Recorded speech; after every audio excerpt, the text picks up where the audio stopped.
Yeah, you can tell when someone loves what they're doing because you ask, "What are you doing?" and they like just chew your ear off for like 15 minutes, and at the end you have no idea what they're doing.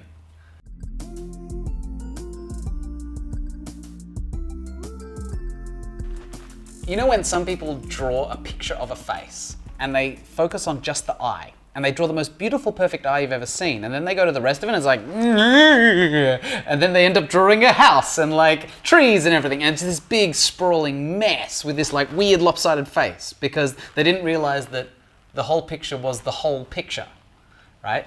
Your lean canvas is now the whole picture, and bits of it look terrible. The bit that you know looks great. But we can't present that picture to people and say, "Look at my picture." They're gonna be like, "What the hell is this crap?" Huh? We've got to gather this mess you've made and put it back together. And we've got to put it back together with respect for the people that we're speaking to in a way that they understand in one sentence that makes them excited to help you. I like to do the UVP by just leaving the canvas alone, getting up, making a cup of tea, going for a walk around the block. Like, I like to lie on the ground and look at the ceiling and just think about the business for a while and then come back and we'll do it.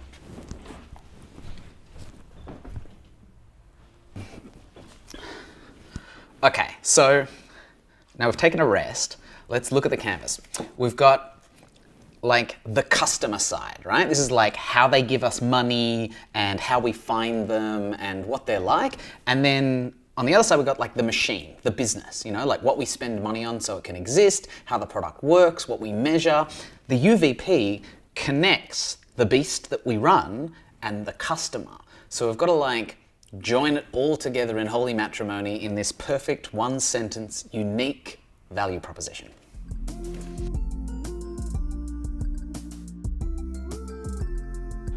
Your UVP should be like one sentence. It's the sentence that goes like first thing on your website. It's like the one sentence you explain to people at a networking event about what your business is. It should be so simple and clear that you can tell it to your friends, they'll love it, and then they'll tell their friends what you do, and everyone understands how great it is. All right, here are a couple of sense checks to see if your UVP makes sense. First, would your customers understand it? Are you using their language to explain what you do? Second, is it really clear that you remove the pain from your customer? Like, you know, easy off BAM cleaning supplies, remove stains fast. Number three, is it unique? As in, is it the only or the best? Is it valuable in that it's valuable to your customers from their point of view? And is it a proposition? Is it like, here's a thing I'd love you to use? And lastly, my favorite, could you shout this UVP like over the band at a pub or like at a noisy bar or cafe and have the person you're speaking to understand it?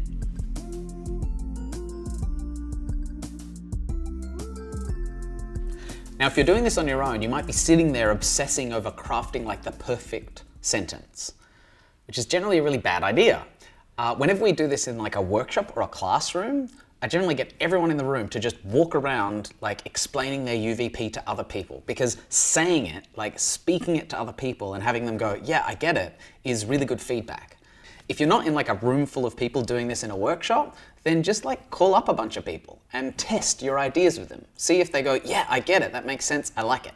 And you'll know it's working when you explain it to somebody and they're like nodding along before you even finish the sentence.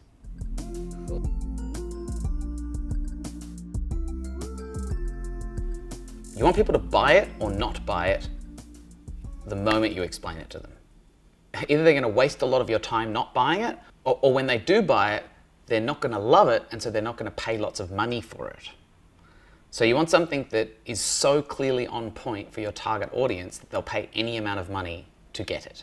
So how's this for specific? One of my students created banana fiber sanitary products for mothers of first-time menstruators. So it comes with a bunch of stuff to make that first-time menstruating thing easier for kids. Think about how specific the conversations can be. Are you the mother of a child who's menstruating for the first time, and would you like some support with that? Only people that have that specific problem can say yes to that. Everyone else can say, no, but I know someone. Like, the best UVP is so clearly loved by a section of people in the world that they will do anything to get the thing you make. They don't care about price, they don't care about how long it takes to get to them, they just want it. And then everyone else doesn't care. So no long words, no buzz phrases, no jargon, no puns, just a simple human readable sentence. People are proud to use and be a part of cool stuff. And so you want to give people a simple way to explain that cool stuff to their friends so that they can be advocates and they can be like friends of your brand. Your first UVP will probably feel like a sales pitch. And that's not great because we want just a really utilitarian, simple, clear message. We don't want, boy, do I have a product for you.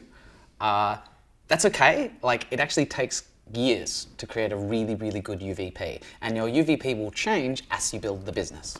And if this is the first time you've ever done a lean canvas, you're probably kind of exhausted right now, at which point, don't stress out, don't overthink it, just put your UVP on the canvas, you're done. It's the most deflating and exciting combination of feelings ever. You've just spent, possibly hours like doing a thing you've never done that's really hard, and you'll feel flat and you'll feel tired, but you'll also feel really excited to wake up tomorrow and start working on it. And if you don't feel excited to wake up and start working on it tomorrow, just sleep on it and then look at it again and you will. Think back to the pottery teacher.